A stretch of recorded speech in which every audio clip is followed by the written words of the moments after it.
So guys, nandito tayo ngayon sa Taguig Branch. I-fix natin tong Monster Golf car. Ayan, yung parang kotse na yung monobila niya. Tsaka may top carrier na rin siya. Tapos back to back yung upuan niya. Ayan. I-fix natin to ngayon.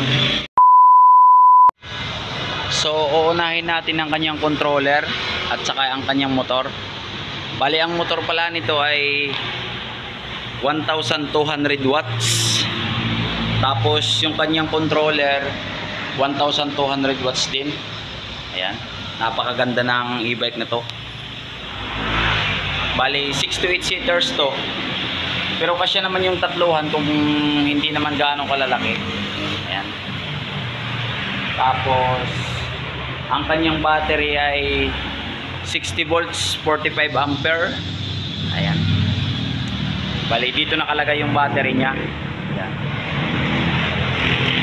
Tapos ang charging naman ito 6 to 8 hours din. Parang ganito lang din siya sa mga e-bike, 6 to 8 hours.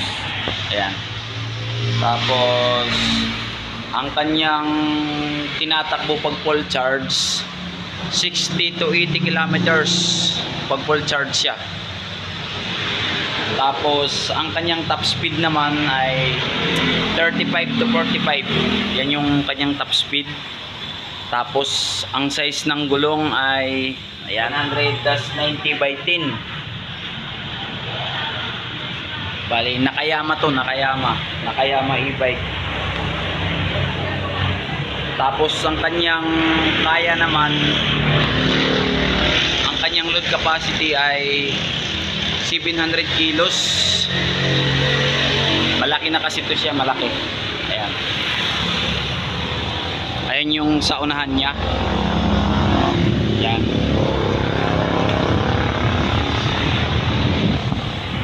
Ayan yung kanyang front wheel. Tapos ito yung kanyang monobila. Ayan. Bali may kasama na rin tong trapal saka wiper. Bali ito yung kanyang panel. Ayan. Ayan. Ayan.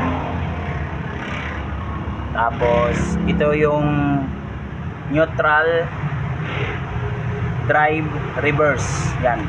Naka-drive, reverse. Ayan. Tapos ito naman ang kanyang parang silinyador. Parang kotse na talaga siya i-drive.